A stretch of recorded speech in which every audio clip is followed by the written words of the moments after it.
Skin ఫిల్లర్స్లో యూజువల్గా cross linkage ఉంటుంది, హైలరిక్ యాసిడే ఉంటుంది, కాకపోతే అది స్ట్రాంగ్గా థిక్గా ఉంటుంది. స్కిన్ ఫిల్లర్స్ని యూజువల్గా డీపర్ లేయర్లో ఇస్తాం, అంటే సబ్క్యూటేనియస్ టిష్యూ స్కిన్ కింద ఆర్ బోన్ పైన ఆర్ టిష్యూస్లో మధ్యలో.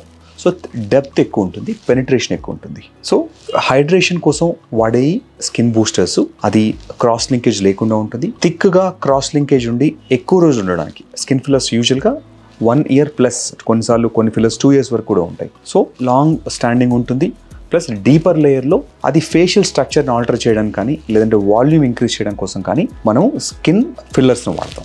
జనరల్గా యంగర్ ఏజ్ గ్రూప్లో స్కిన్ బూస్టర్స్ సేఫ్గా చేయించుకోవచ్చు.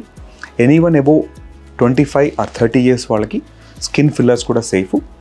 బట్ హైడ్రేషన్కి అయితే మాత్రం ఓన్లీ బూస్టర్స్ సరిపోతాయి. వాల్యూమ్ కూడా కావాలి, దాంతోపాటు బోన్ని మనం రీషేపింగ్ చేసుకోవాలంటే మాత్రం స్కిన్ ఫిల్లర్స్ మాత్రమే అది కరెక్ట్ ట్రీట్మెంట్ అది. సో మీకు ఇలాంటి డౌట్స్ ఏమైనా ఉంటే బూస్టర్స్ కానీ ఫిల్లర్స్ గురించి కానీ మీకు ఇంకా డీటెయిల్స్ కావాలంటే మీరు మీ నియరెస్ట్ డర్మటాలజిస్ట్ని కానీ ఆర్ రీడిఫైన్ కస్టమర్ కేర్ కానీ మనకు మీరు కాల్ చేస్తే డీటెయిల్గా మీ అనలైజ్ చేసి మీకు అది ఏది సూట్ అవుతుంది. ఈ ఫిల్లర్స్లో చాలా రకాల ఫిల్లర్స్ ఉంటాయి. సో అందులో క్వాలిటీ ఉంటుంది, కొన్నిసార్లు క్రాస్ లింకేజ్ ఎక్కువ ఉంటుంది. సో ఇవన్నీ కూడా మీరు ఒకసారి డాక్టర్ డిస్కస్ చేసి మాత్రమే మీరు ఇలాంటి ప్రయత్నాలు చేయండి. Don't experiment. అది యూట్యూబ్ వీడియోస్ చూసి కానీ రాంగ్ అడ్వైస్ చేసి కానీ మీరు ఫిల్లర్స్తో జనరల్గా ఎక్స్పెరిమెంట్ చేయడం మాత్రం మంచిది కాదు.